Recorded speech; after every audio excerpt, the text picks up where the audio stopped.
주님께서 우리에게 다시 오시겠다는 약속을 주셨습니다. 그러나 말세의 징조는 보이지만 우리가 아는 것처럼 아직 주님은 오시지 않았습니다. 세상은 혼란스럽고 크고 작은 사건 사고의 소식들이 매일같이 들려오는 말세의 징조가 여전합니다. 교회에 이런 상황에서 권위는 추락하였고 복음으로 다시 돌아가자는 선한 영향력을 회복하는 데는 아직 밋밋한 모습만을 보이고 있습니다. 교회가 이런 상황에서 위기의식은 느끼고 있지만 어찌해야 될 바를 알지 못하는 그런 답답한 상황을 맞이하기도 하고 있습니다. 항상 주님이 다시 오시겠다라는 약속 이후로 세상은 이러했습니다. 혼란스럽고 또한 그런 상황에서도 교회를 여전히 핍박하는 상황 가운데 있었습니다. 세상은 교회를 늘 대적하며 교회의 신앙생활을 방해하였습니다. 영적이든 물리적이든 여러 가지 미혹거리를 만들어서 성도들을 회방하였습니다. 외부적인 방해뿐만 아니라 교회 내부적으로도 문제가 있었습니다. 거짓 교사나 거짓 선지자와 같은 이단들이 출몰하여 온전한 신앙생활을 하지 못하게 했던 것입니다. 그래서 주님은 마태복음 24장에서 불법이 성함으로 많은 사람의 사랑이 식어지리라. 그러나 끝까지 견디는 자는 구원을 얻으리라 라고 말씀하셨습니다. 말세의 때에 가장 중요한 것은 끝까지 믿음으로 견디는 것이라고 말할 수 있겠습니다. 방해와 미혹 속에서도 주님을 의지하는 참된 신앙으로 하루하루 온전히 버티는 것, 그것이 성도다움의 진면목입니다. 이렇게 버텨야 하는 이유는 아직 끝이 이르지 않았기 때문에 그렇습니다. 마지막까지 견디는 그 사람이 참된 신앙이요 영광의 면류관을 차지할 승리자가 되는 것입니다. 이런 말세의 때가 자꾸 미뤄지는 상황에 대해서 오늘 본문은 16절에서 또 우리 주의 오래 참으심이 구원이 될 줄로 여기라 라는 말로 대신하고 있습니다. 말세의 때는 의도적으로 미뤄지고 있는 것이 아닙니다. 주님이 오래 참으심을 향한 그 증거를 드러내고 있는 것입니다.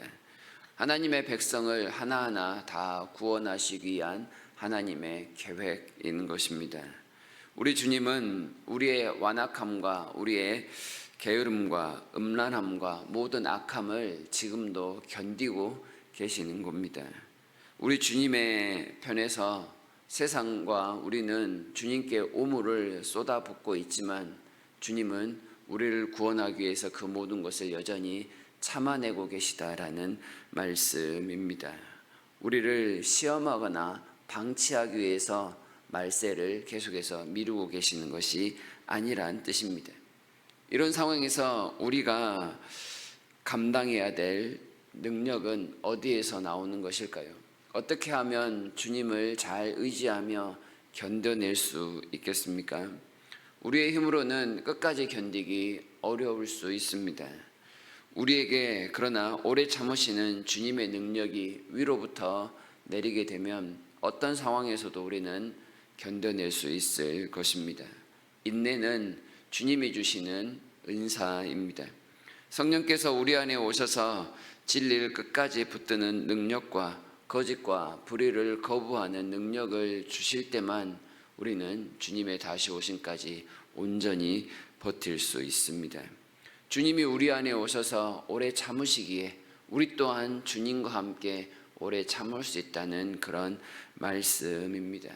주님의 그 견고한 손으로 우리를 붙들어 천국으로 인도하시는 것만이 우리의 온전한 삶의 원동력이 되는 겁니다. 따라서 하나님의 말씀을 듣는다라는 것은 단순히 귀로만 듣는 것이 아닙니다. 전 인격을 통해서 하나님의 말씀을 듣고 그 말씀 앞에 반응할 때 우리는 하나님이 원하시는 온전함을 나타낼 수가 있습니다.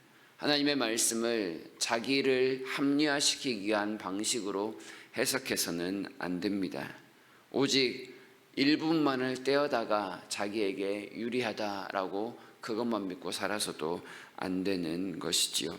오직 하나님의 말씀은 말씀 그대로 받아들여 우리를 하나님의 말씀에 맞춰야지 말씀을 우리 자신에게로 맞추려고 해서는 안 될 것입니다. 그래서 16절에 무식한 자들과 굳세지 못한 자들이 다른 성경과 같이 그것도 억지로 풀다가 스스로 멸망에 이른다라는 경고를 들어야 하는 것입니다. 하나님께 더 가까이 나아가기 위한 온전한 선물로서 말씀을 받을 때 우리는 이 혼란한 때를 온전히 버틸 수가 있을 것입니다. 물론 하나님께서 우리에게 주신 이 말씀은 저자이신 성령님만이 100% 완벽하게 해석할 수 있습니다. 사람들에게는 어느 정도의 오류나 실수가 생길 수 있다는 뜻입니다. 그러나 교회가 오랜 전통을 통해서 말씀을 해석해왔고 그 전통을 바탕으로 여전히 말씀을 해석하는 것에는 가장 사람으로서 온전한 해석이라 할 수 있습니다. 정통교회에서 하는 해석을 따라 그 신앙생활을 감당한다면 크게 하나님의 뜻에서 벗어나지 않게 될 것입니다. 성도들은 이렇게 교회가 해석해주는 하나님의 말씀에 관심을 기울여야 합니다. 무엇이 바른 해석인지 알아야 합니다. 그래서 무법한 자들의 미혹에 이끌려 너희가 굳센 데서 떨어질까라는 이 17절의 경고를 온전히 새기며 살아야 합니다.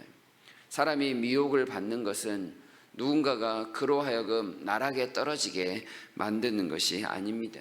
미혹을 받는 그 사람이 스스로 그 미혹에 이끌려 나락으로 걸어가고 있는 그런 모습입니다. 누구의 말도 듣지 않은 채 자기의 생각과 그 뜻이 맞다고 판단하여 고집을 부리기 때문에 당하는 결과입니다. 하나님의 말씀을 온전히 알지 못하고 그 말씀에 대해서 온전히 신뢰하지 못한 가운데 걸어간다면 그 결과는 너무나도 분명합니다. 천국이 아니라 지옥이 될 수 있다는 경고입니다. 이렇게 말세를 살아가면서 하나님의 말씀을 들으며 성도가 견지해야 될 삶의 태도는 14절에서 언급합니다. 주 앞에서 점도 없고 흠도 없이 평강 가운데서 나타나기를 힘쓰라. 단순히 경건한 삶만을 살라는 그런 뜻은 아닙니다. 삶의 경건함은 말씀을 신뢰하고 순종하는 데서 옵니다. 온전한 삶의 모습은 내면의 굳센 확신을 기초로 합니다. 이 굳센 확신이 곧 하나님의 말씀으로부터 나온다라는 것을 기억해야 하겠지요. 우리 가운데 바리새인처럼 살아가는 사람은 없으리라 생각합니다. 이런 바리새인처럼 겉만 경건한 척해서는 안 됩니다. 그러나 구원을 위해서 우리는 몸도 마음도 늘 경건한 삶을 살기 위하여 노력해야 할 필요가 있습니다. 14절에서 점도 없고 흠도 없다라는 말은 구약의 재물의 완벽한 상태를 뜻하는 말이었습니다.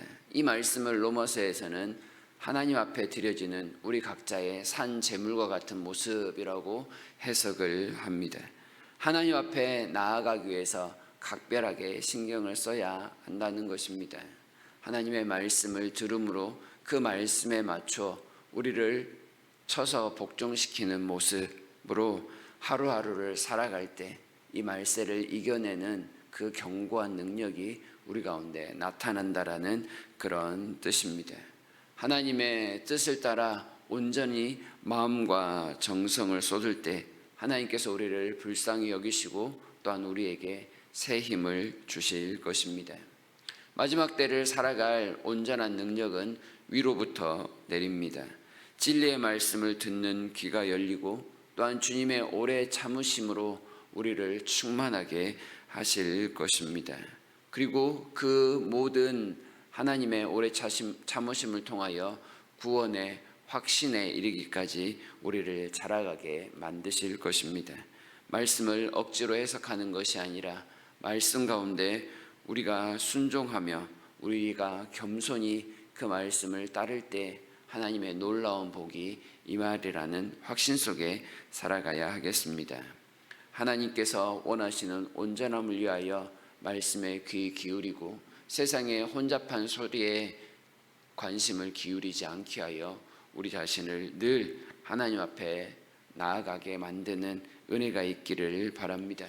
오늘도 내일 주일을 준비하며 또한 오늘 하루를 허락하신 하나님께 감사함으로 온전함으로 하루를 살아갈 수 있는 우리 모두가 되기를 진심으로 바랍니다.